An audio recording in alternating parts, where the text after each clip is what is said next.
सभी भक्तों को श्री शिवाय नमस्तुभ्यम हर हर महादेव। 14 अगस्त केवल और केवल अधिक मास की शिवरात्रि का ही ये उपाय है, जो 5 दीप वाला उपाय है, जो गुरुजी ने बताया था 7 तिथियों को। पंचमी तिथि, अष्टमी तिथि, एकादशी, प्रदोष, शिवरात्रि, अमावस्या और पूर्णिमा। वो उपाय अलग है और ये 5 दीपक वाला उपाय है अलग है। वो 5 दीप जो 7 तिथियों में आपको प्रज्वलित करने होते हैं, उन पाँचों दीपों को आपको एक ही स्थान पर, एक ही जगह पर प्रज्वलित करना होता है। अगर शंकर भगवान के मंदिर में जा रहे हो तो वहीं रखना होता है, तुलसी के क्यारे के पास जा रहे हो तो उनको वहीं रखना होता है, बेलपत्री के वृक्ष के नीचे जला रहे हो तो वो पाँचों दीप एक साथ ही रखने होते हैं। और यदि आपके घर के द्वार की चौखट पर दीप प्रज्वलित कर रहे हो तो पाँचों दीप एक साथ रखने होते हैं। अब ये जो उपाय है, ये आपको 5 दीप वाला ही उपाय है, लेकिन ये 5 दीप आपको अलग अलग स्थानों पर रखने हैं, अलग अलग जगह पर रखने हैं। और ये उपाय किस प्रकार से करना है? शिवरात्रि के दिन प्रदोष काल में। प्रदोष काल कौन सा होता है? जब सूर्य अस्त हो तो उसके 45 मिनट पहले और 45 मिनट बाद का जो समय होता है वो प्रदोष काल कहलाता है। जैसे कि मान लीजिए शाम को 7:20 पे सूर्य अस्त हो रहा है, ये सूर्य का समय है अस्त होने का। तो इसके 45 मिनट पहले, तो लगभग 6:35 से 8:05 तक, तो ये जो समय होगा 6:35 से लेकर 8:05 तक का, ये समय कहलाएगा प्रदोष काल। कुल 1.5 घंटे का ये समय होगा। इस समय में आपको ये उपाय करना होगा। इसमें आपको 5 दीप प्रज्वलित करने हैं। दीप आटे के या मिट्टी के ले सकते हैं। और इसमें आपको पाँचों दीपों में लंबी बात का इस्तेमाल करना है, लंबी बाती का लगाना है। कोई ठेला चलाने वाला व्यक्ति हो, गरीब से गरीब व्यक्ति हो, यदि वह भी ये उपाय करता है तो 3 साल के अंदर अंदर उसकी बढ़ोतरी होगी, उन्नति होगी और उसके पास में धन की आवक प्रारंभ हो जाएगी।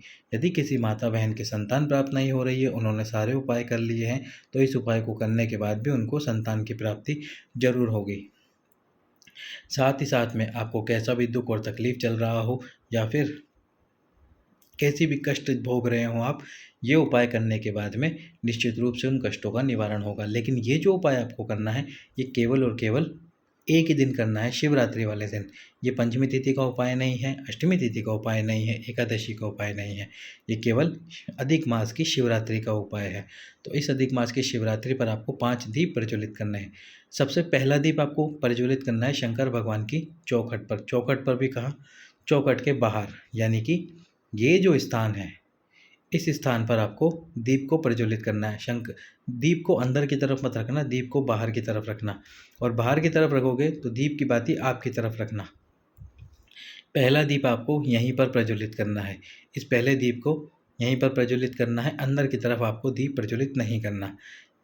दूसरा जो दीप है, इसका क्रम भी इसी प्रकार है। दूसरा जो आप दीप प्रज्वलित करोगे, उस दीप को आपको प्रज्वलित करना है बेलपत्री के वृक्ष के नीचे। बेलपत्री के वृक्ष के नीचे दूसरा दीप आपको प्रज्वलित करना है। ये जो दूसरा दीप आप प्रज्वलित करोगे, इसकी बाती आपकी तरफ रखना। इसमें भी आपको लंबी बात का ही इस्तेमाल करना है। तीसरा जो दीप आपको प्रज्वलित करना है, वो करना है आंवले के वृक्ष के नीचे। आंवले के वृक्ष के नीचे आपको तीसरा दीप प्रज्वलित करना है। दीप की बाती आपकी तरफ ही रखना है, इसमें भी लंबी बाती का इस्तेमाल करना है और घी डालना है। ये सारे दीप घी से प्रज्वलित करने हैं, तेल से नहीं। चौथा दीप आपको प्रज्वलित करना है किसी कुएं के पास में, किसी सरोवर के पास में, किसी तालाब के पास में या किसी नदी के घाट पर। ये 4 स्थान हैं जहाँ पर आपको चौथा दीप प्रज्वलित करना है। जो चौथा दीप आप प्रज्वलित करोगे तो उसकी बाती कुएं की तरफ रखना, सरोवर की तरफ रखना, तालाब की तरफ रखना, नदी की तरफ रखना। यदि ये चारों ही आपके आसपास में ना हो तो फिर आप एक काम करना, आपके घर में ही एक पात्र में जल भरना। फिर वो बाल्टी हो, कोई सा भी बड़ा पात्र हो, ज़्यादा बड़ा ना हो, बस एक पात्र में जल भरना। और जल भर के कटोरी मत लेना, बस छोटी सी, इस बात का ध्यान रखना।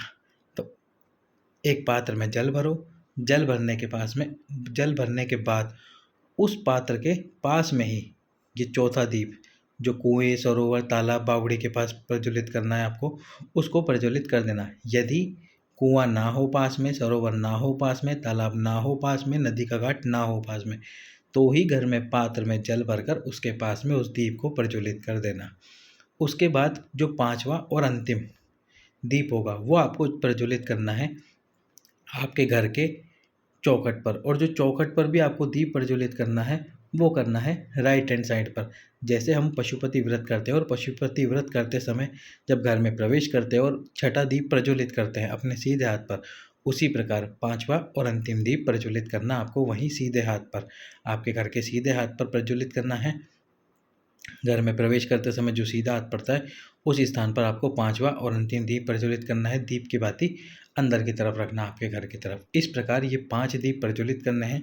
केवल और केवल अधिक मास की शिवरात्रि पर ही ये उपाय किया जाता है और इसके अलावा किसी भी दिन ये उपाय नहीं किया जाता। अधिक मास की शिवरात्रि के दिन आप ये उपाय कीजिए, निश्चित रूप से आपको संतान की प्राप्ति होगी, धन की प्राप्ति होगी, आपकी समस्त मनोकामनाएं पूर्ण होगी।